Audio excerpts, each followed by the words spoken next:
আসসালামু আলাইকুম ওরহমতুল্লাহি ওবারাকাতুহ। এম কেশ ইসলামিক চ্যানেলে স্বাগতম। প্রিয় দর্শক, আজ আমরা এক নজরে কোরআন বইয়ের ২১ নম্বর পৃষ্ঠা থেকে ২৫ নম্বর পৃষ্ঠা পর্যন্ত আলোচনা করব ইনশাআল্লাহ। যেভাবে সাজানো হয়েছে এক নজরে কোরআন। কোরআন কথা বলে মানুষের সাথে, কখনো কাঁদায়, কখনো বা আন্দোলিত করে। জীবন ঘনিষ্ঠ সব বিষয়ে আলাপ দিয়ে কোরআনের বিষয়বস্তু সাজানো। তবে কোরআনের সাথে মজবুত সব সম্পর্ক না থাকায় আমরা বুঝে উঠতে পারি না কোরআন থেকে ঠিক কীভাবে উপকৃত হব। বাস্তবতা হলো, ব্যস্ত এই জীবনে কোরআন চর্চা খুব একটা বেশি হয় না। এক নজরে কোরআন একটি গবেষণাধর্মী বই, যা কোরআনকে জানার তৃষ্ণা বাড়াবে, কোরআনের সাথে আমাদের বন্ধন গড়ে তুলবে, আর কোরআন থেকে উপকৃত হওয়ার পথও বাতলে দিবে। অল্প সময়ের জন্য এই বইটিতে চোখ বোলালেও এক একটি সূরার মূল কথা, মেজর থিম ও ফজিলত জেনে নেওয়া সম্ভব। এই বইতে দেখানো হয়েছে প্রতিটি সূরার শুরু শেষ সম্পর্ক, কোন সূরা কখন, কোথায়, কোন প্রেক্ষাপটে নাজিল হয়েছে, উঠে এসেছে সেই সব চিত্র। একটি সূরার সাথে তার আগে পরের সূরার সম্পর্ক এখানে ফুটিয়ে তোলা হয়েছে। সেই সাথে তাদাব্বুর ও কেস স্টাডিতে জায়গা পেয়েছে জীবন ঘনিষ্ঠ কিছু আলাপ।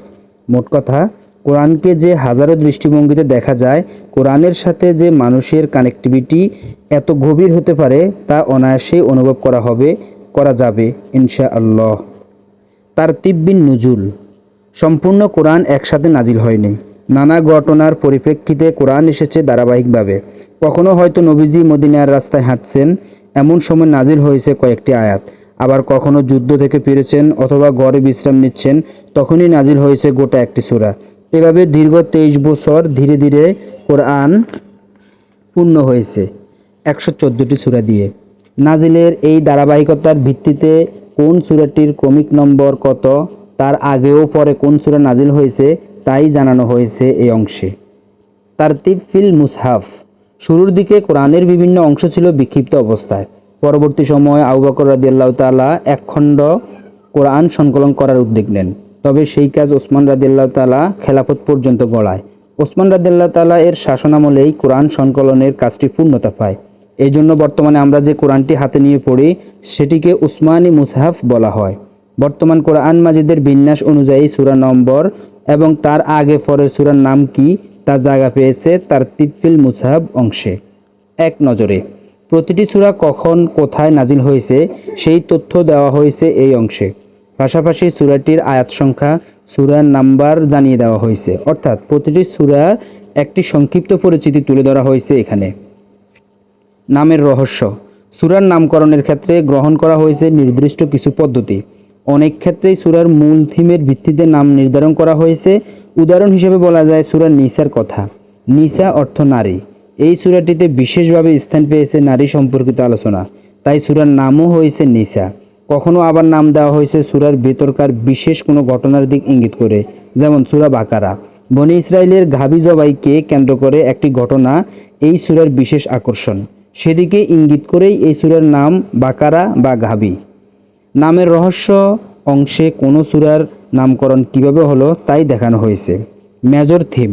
প্রতিটি সূরাতে অসংখ্য থিম বা প্রসঙ্গের দেখা মেলে। সেই থিমগুলোকে কেন্দ্র করেই পুরো সূরাটির আলোচনা সামনে এগিয়েছে। তবে কোরআন কখনো ফোকাস করেছে বিশেষ কিছু পয়েন্টে। মেজর থিম অংশে সেই বিষয়গুলোকেই বেছে বেছে তুলে আনবার চেষ্টা করা হয়েছে। সূরার শুরু শেষ সম্পর্ক। আমরা অনেক সময় কোরআনের এক একটি সূরা পড়া শেষ করে মুসহাফ রেখে দিই। সূরার শুরু আর শেষের সম্পর্কটা খতিয়ে দেখি না, অথচ বেশিরভাগ ক্ষেত্রেই সূরার শুরু ও শেষটা মিলিয়ে দারুণ একটা সম্বন্ধ তৈরি হয়। হয়তো কোনো সূরা মুমিনদের গুণাগুণ জানিয়ে শুরু হলো, এরপর নানা বিষয় আলোচনার পর সূরাটি শেষও হলো মুমিনদের আলোচনা দিয়ে, জান্নাতে তাদের অফুরান সুখের বর্ণনা দেওয়ার মাধ্যমে। প্রতিটি সূরার এই শুরু শেষ সম্পর্কে মিরাক্কেলকে ফুটিয়ে তোলা হয়েছে বইটির এই অংশে। অন্য সূরার সঙ্গে সম্পর্ক। একটি সূরার সাথে অপর একটি সূরার কোনো সম্পর্ক আছে কিনা সেই প্রশ্নটি হয়তো কখনো মনের মধ্যে বেশি ওঠেনি, অথচ পরপর দুটি সূরার মধ্যে রয়েছে নিবিড় সম্পর্ক। কখনো এমনটাও দেখা যায় দুটি সূরার মাঝখানে থেকে বিসমিল্লাহির রহমানির রহিম অংশটা ঢেকে রাখলে বুঝবার উপায় থাকে না যে আরেকটি সূরা শুরু হয়ে গেছে। বইয়ের এই অংশে এই সৌন্দর্যের দিকে ফোকাস করা হয়েছে। দেখানো হয়েছে এক একটি সূরা তার আগে পরের অন্য সূরাগুলোর সাথে কতটা কানেক্টেড। শানে নুজুল, কোরআনের সূরাগুলো বিভিন্ন প্রেক্ষাপটে নাজিল হয়েছে। সেসব প্রেক্ষাপট জানা থাকলে কোরআন বোঝা অনেকটাই সহজ হয়ে যায়। জীবনের সাথে বার্তাগুলো মিলিয়ে নিয়ে নিজের পথ চলাটা সঠিক করা যায়।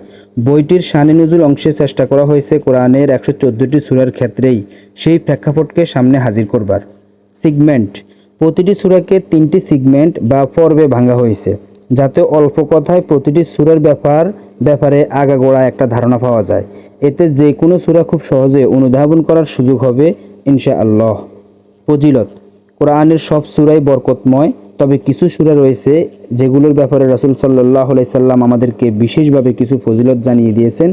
হাদিসের ভিত্তিতে কোন সূরার কী ফজিলত তাই তুলে ধরা হয়েছে বইয়ের এই অংশে। গতিপথ, কোরআন নাজিল হয়েছে সমাজকে টার্গেট করে, মানুষকে উদ্দেশ্য করে, তাই কোরআনের আলোচনা এক জায়গায় স্থির থাকেনি। খানিক বাদে বাদে প্রসঙ্গ পাল্টেছে। অতীতের আলোচনা শেষ করে বর্তমান প্রজন্মের সাথে তা মিলিয়ে দিয়েছে, ঠিক করে দিয়েছে এই যুগের মানুষের কর্মপন্থা।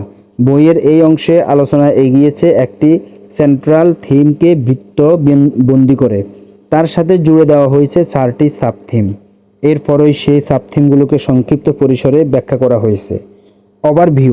ওভারভিউ অংশে উঠে এসেছে প্রতিটি সূরার আয়াত ভিত্তিক অথবা আয়াত রেঞ্জ ভিত্তিক সারসংক্ষেপ। সূরা যত বড়ই হোক না কেন, সর্বোচ্চ 10টি কলামের মধ্যেই সার কথা তুলে ধরা হয়েছে। এছাড়া এই সারটা মনোযোগ দিয়ে একটুখানি দেখে নিলে প্রতিটি সূরাতে আল্লাহ যা কিছু বলেছেন অল্প সময়ে তার কিছুটা ধারণা পাওয়া যাবে। কজ অ্যান্ড ইফেক্ট, মুমিনরা সচেতন হয়, সে জানে প্রতিটি কাজেরই থাকে এক একটি পজিটিভ কিংবা নেগেটিভ প্রভাব, তাই তার প্রতিটি কাজের পেছনে কোনো না কোনো বৈধ কারণ থাকতে হয়। বইয়ের এই অংশে প্রতিটি সূরা থেকে একটি করে কজ বা কারণ দেখানো হয়েছে, আর সেই কারণকে কেন্দ্র করে যে কাজ করা হবে তার প্রভাব বা ইফেক্টও দেখানো হয়েছে। রিফ্লেকশনস বা তাদাব্বুর, কোরআন মানুষকে বারবার ভাবতে বলেছে, মাথা খাটাতে বলেছে, কিন্তু অনেকেই বুঝে উঠতে পারে না কোরআনের ঠিক কোন কোন বিষয় নিয়ে ভাববার সুযোগ আছে। তাদাব্বুর অংশে চেষ্টা করা হয়েছে সেরকম 1-2টো আয়াত হাজির করবার, যেখানে ভাবনার খোরাক মিলবে। কোরআনের বার্তা নিয়ে একবার ভাবতে শুরু করলে পাঠক রীতিমতো চমকে উঠবেন। কোরআন আমাদের এতটা আপন জানতামই না। ব্যক্তি জীবন থেকে নিয়ে আন্তর্জাতিক পরিমণ্ডল, একমাত্র কোরআনই যে সঠিক পথ দেখাতে পারে, এই বিষয়টি ফুটিয়ে তোলার চেষ্টা করা হয়েছে এখানে। কেস স্টাডি, কোরআন মানুষের সামনে অসংখ্য নজির হাজির করেছে। এসব উদাহরণ সামনে রাখলে মানুষের করণীয় বর্জনীয় নির্ধারণ করা সহজ হয়ে যায়। গবেষণা ক্ষেত্রে কেস স্টাডি খুবই পরিচিত একটি টার্ম, যেখানে অতীতের ঘটনা প্রবাহকে সামনে রেখে ভবিষ্যতের কর্মপন্থা ঠিক করা হয়। তেমনিভাবে কোরআন শুধু পড়ার বিষয় নয়, বরং গবেষণা করার বিষয়ও। সেদিক থেকে কোরআন এক একটি আয়াতকে নিজের জীবনের সাথে কতটা খাপ খাওয়ানো যায়, ভবিষ্যৎ কর্মপন্থা ঠিক করা যায়, সেটাই হলো আসল কথা। বইটির এই অংশে বর্তমান সময়টাকে দেখানোর চেষ্টা করা হয়েছে কোরআনিক লেন্স দিয়ে। কিছু শব্দ জানতেই হয়, কিছু শব্দকে একেবারে রুট লেভেল থেকে ভেঙে দেখানো হয়েছে। এই শব্দগুলোকে কোরআন কী অর্থে ব্যবহার করেছে তা সহজ সাবলীলভাবে বর্ণনা করা হয়েছে। কোরআন এই শব্দগুলোর ব্যবহারিক সৌন্দর্য, এর নিগূঢ় তাৎপর্য জানলেই সত্যি অবাক হতে হয়। রেফারেন্স, এক নজরে কোরআন বইয়ে মহান ইমামদের কথামালাকে সামনে রাখা হয়েছে। কখনো কখনো কয়েকজন ইমামের বক্তব্যের সার নির্যাস নিজের ভাষায় তুলে ধরা হয়েছে, আবার কখনো অনেকগুলো হাদিসের মর্মার্থ একত্র করে পাঠকের সামনে তুলে আনা হয়েছে। হুবহু বক্তব্য তুলে না ধরা এরকম জায়গাগুলোতে রেফারেন্সের শুরুতে দেখুন শব্দ যুক্ত করা হয়েছে, যাতে করে সচেতন পাঠকগণ মূল কিতাবগুলো দেখে নিতে পারেন। সূরা ফাতিহা, তারতিব নুজুল, নাজিলের ধারাবাহিকতা তথা কোন সূরার পর নাজিল হয়েছে তা বিবেচনায় এটি 5ম সূরা। এর আগে সূরা মুদ্দাসসির ও পরে সূরা লাহাব নাজিল হয়েছে। তারতিবিল মুসহাব, বর্তমান কোরআন মাজিদের বিন্যাস অনুযায়ী এটি একেবারে পয়লা সূরা। শুরুতে আনার কারণ, এই সূরাতে অল্প কথায় তুলে ধরা হয়েছে পুরো কোরআনের নির্যাস বা সার কথা। মাক্কি যুগের শুরুতে নাজিল। আয়াত 7, সূরা 1 মাক্কি। এক নজরে ফাতিহা। ফাতিহাতুল কিতাব, উম্মুল কোরআন, আসসাবুল মাসানি, নামের রহস্য। ফাতিহা মানে শুরু, সূচনা, ভূমিকা। সূরা ফাতিহার 3টি নাম আছে। 1 ফাতিহাতুল কিতাব বা কোরআনের সূচনা, কেননা কোরআন মাজিদ শুরু হয়েছে এই সূরা দিয়ে।